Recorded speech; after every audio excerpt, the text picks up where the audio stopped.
Hola chicos, ¿cómo están? Bien, para ir cerrando el tema de cuándo se inventó la escuela, que es el capítulo 2 de Silvina Gears, como ven es un tema muy largo, ¿sí? Por eso le fui haciendo varios power con explicaciones. Bien, em,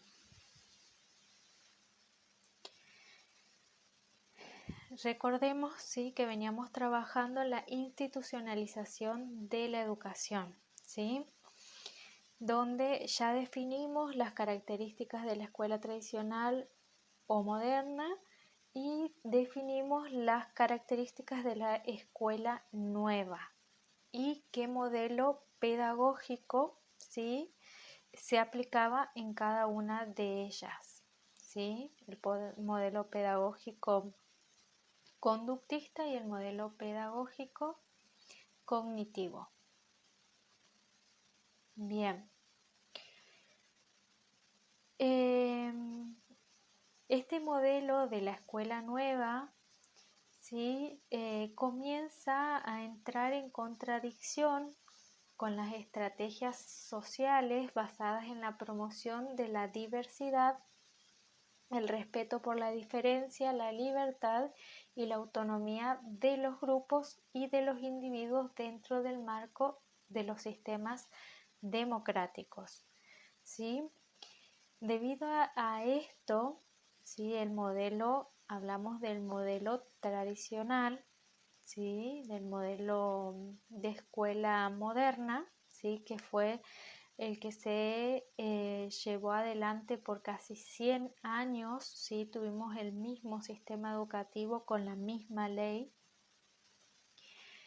Y este modelo, ¿sí?, como ya vimos, tuvo una contraposición que fue la escuela nueva que se desarrollaba en paralelo, pero también en paralelo a la escuela nueva se van a generar otras alternativas que son contraescolares. ¿Por qué contraescolares? Porque van en contra de la institución escuela como tal, ¿sí? Es decir, que no van en contra de la educación, ¿sí?, sino del edificio escolar, ¿sí?, en cómo se organiza la educación dentro de la institución escolar, ¿sí? Bien. La primera educación que les menciona Silvina es la educación sin escuela, ¿sí?, que aparece entre el periodo de 1960 a 1970, donde su representante es Ivan Illich, que es un pensador y crítico cultural austríaco. La propuesta de Illich es una propuesta de desinstitucionalización, ¿sí? Vieron que nosotros vimos cómo se fue institucionalizando la educación hasta llegar a ser reconocida dentro de un edificio que en este caso es la escuela. Bueno, él va en contra de eso y propone que se dé una desinstitucionalización, es decir, que no haya una única institución en la que se dé los conocimientos y saberes. La crítica que él hace es que la institucionalización de la educación se dio en los países periféricos, ¿sí?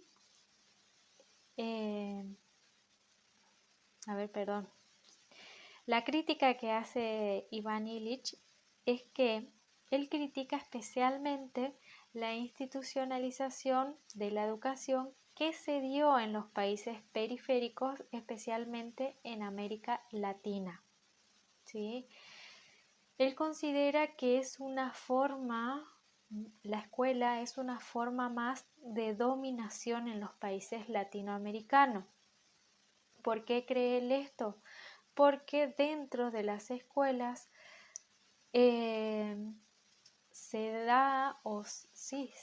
se comparte y se forma en una ideología cultural dominante, ¿sí?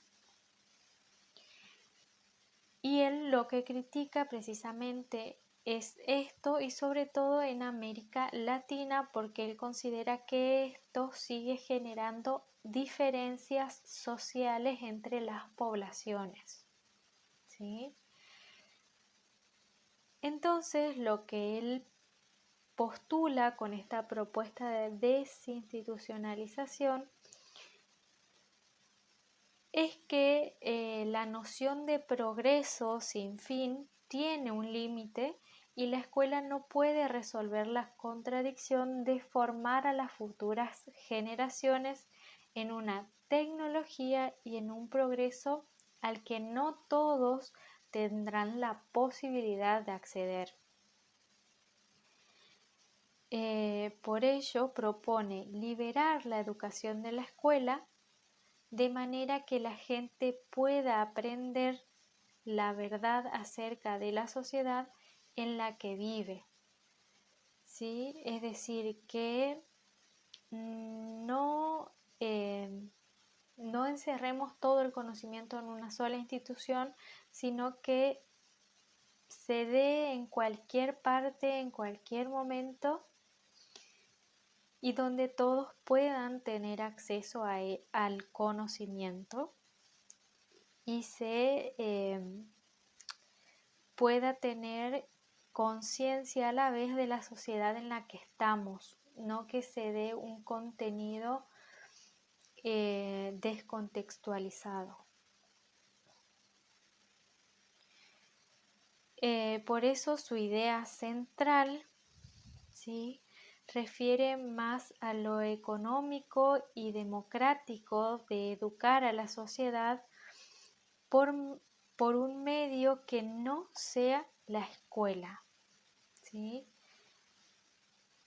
Imagina Iván Illich una sociedad en la que todos tengan libre acceso a todos los conocimientos y saberes disponibles para configurar la trama de aprendizajes o roles, ¿sí?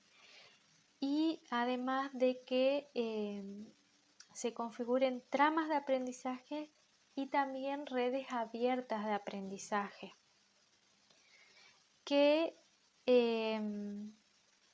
por ejemplo, las redes abiertas de aprendizaje hoy más que en cualquier otro momento lo podemos ver cómo mediante el internet, ¿sí?, las redes sociales, se ha acercado más el conocimiento sobre cuestiones que aún no conocíamos. Por ejemplo, el conocimiento de sobre finanzas, ¿sí?, sobre economía financiera. La verdad que no todos tenemos acceso a cómo, por ejemplo, cómo invertir en bolsa, cómo comprar una acción, cómo vender una acción del mercado económico. Eso no lo sabemos todo y no todos teníamos acceso a eso. Y hoy en día en las redes sociales, mediante cursos gratuitos también que se dan en internet, nosotros podemos acceder a ese conocimiento, ¿sí? Es en ese sentido que Iván Illich propone una red abierta de aprendizaje, ¿sí? Bien.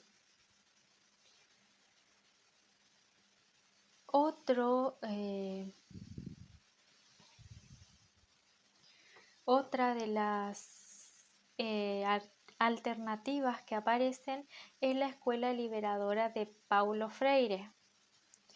Bien, como lo dice ahí el título, Paulo Freire es un pedagogo brasileño y representante de esta corriente.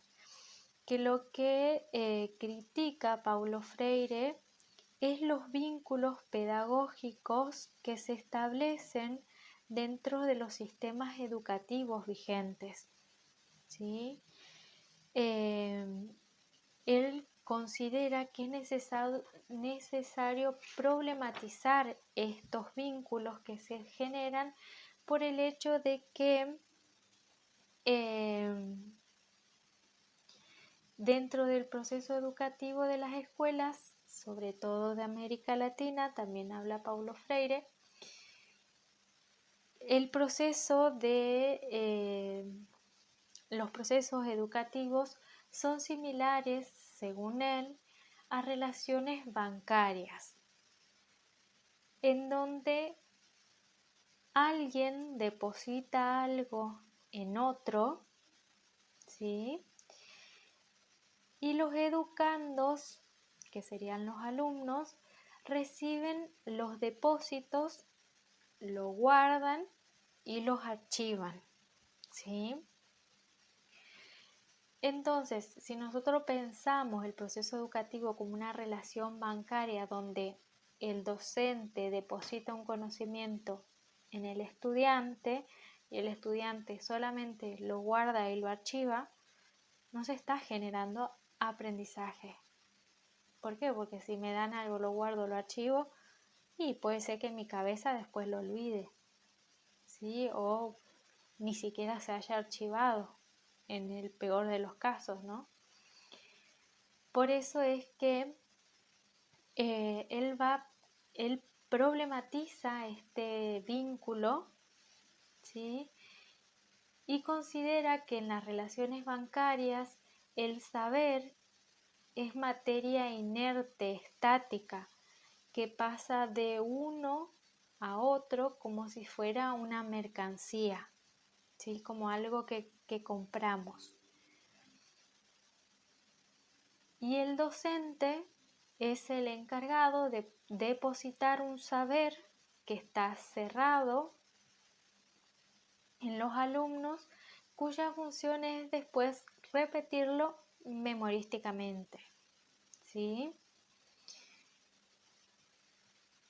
Esto Paulo Freire le está criticando a la escuela moderna, ¿sí? No a la escuela nueva, ¿sí? La escuela nueva es más, toma aportes de Paulo Freire también para crear en realidad Paulo Freire es uno de los pensadores que se encuentra dentro de la escuela nueva. Bien, por lo que Paulo Freire va a proponer una nueva pedagogía, ¿sí?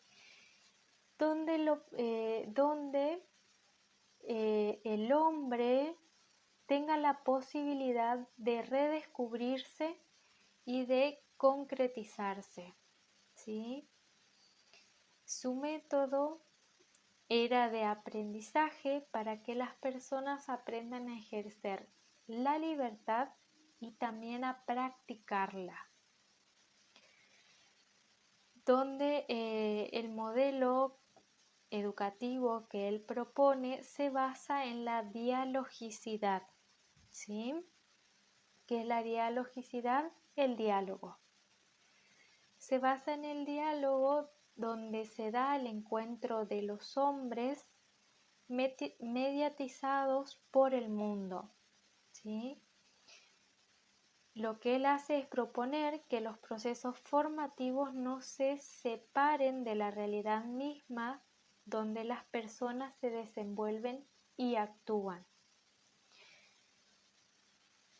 Y problematiza la realidad con el propósito de transformar el mundo para modificar la injusta relación entre opresores y oprimidos.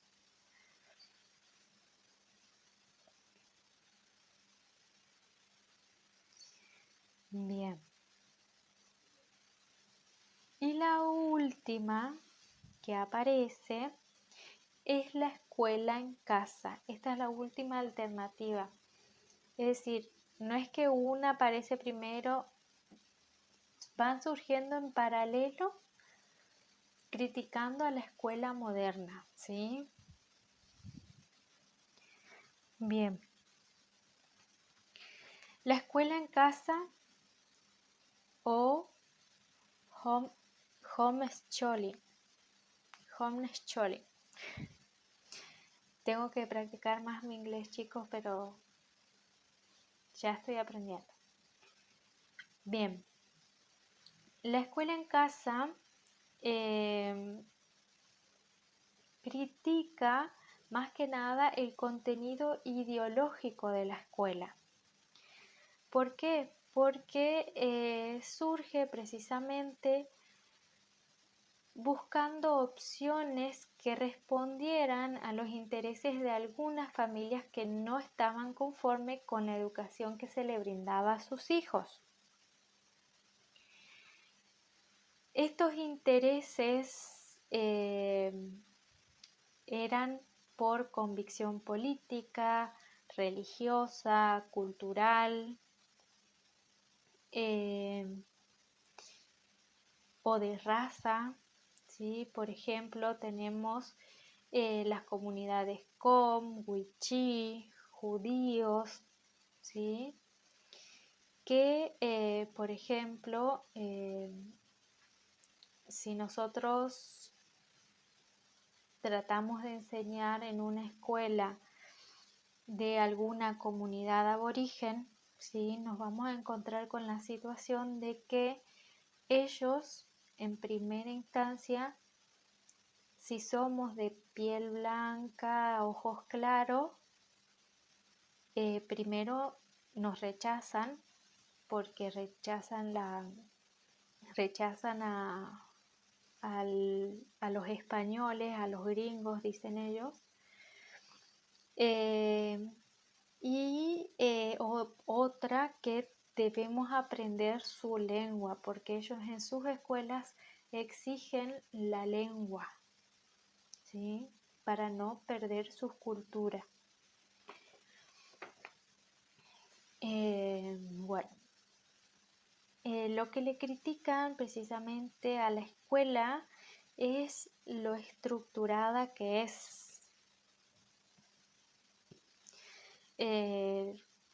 Lo estructurada que es respecto a los edificios, las aulas, el patio, la bandera, los horarios, los reglamentos, la relación maestro-alumno.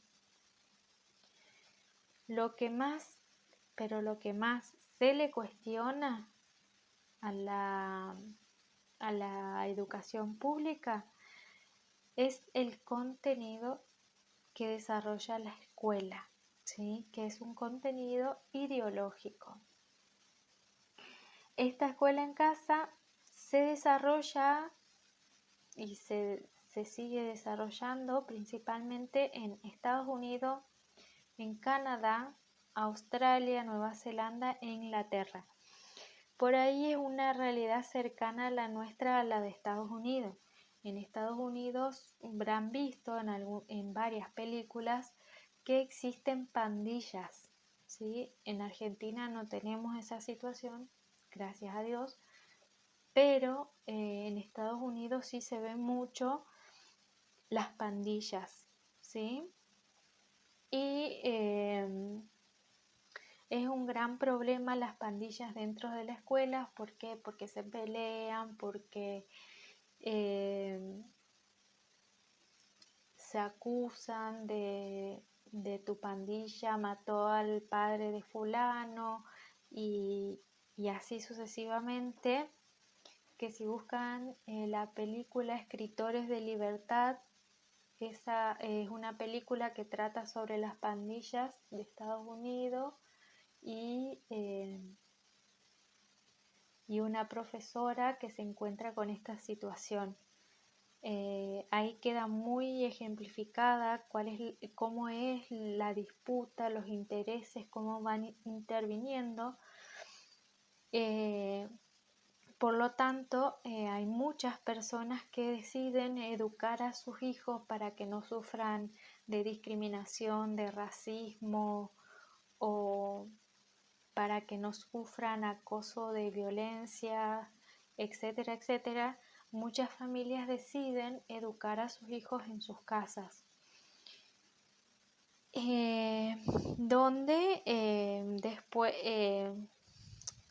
tipo el Estado se lo inscribe y se comunica que va a ser educado en casa, entonces el Estado le va dando certificaciones y está registrado en una base de datos y demás cuestiones para que pueda comprobar que tiene los conocimientos necesarios después cuando necesite para trabajar o sí, sobre todo para insertarse en el mercado laboral. Es decir, en Estados Unidos lo tienen muy bien trabajado, muy bien aceitado a esto de educar en casa. ¿Sí? Bien. Esta propuesta permite una liberación a las familias en relación con las imposiciones del currículum no oficial y una liberación del modelo escolar, ¿sí? ¿Por qué? Porque no es lo mismo tener un currículum basado en los intereses de la familia que tener un currículum oficial basado en los intereses del Estado, ¿sí? Bien, y lo que va a venir a hacer esta escuela en casa es poner en cuestión los pilares de la educación moderna, sobre todo el lugar, la autoridad y la alianza que se genera entre familias y escuela, ¿sí? Bien, hasta que terminamos con lo que es la institucionalización de la educación. Posteriormente a esto vamos a continuar con el capítulo 3 de Silvina, donde ahí se complejiza un poco más este tema porque aparecen las corrientes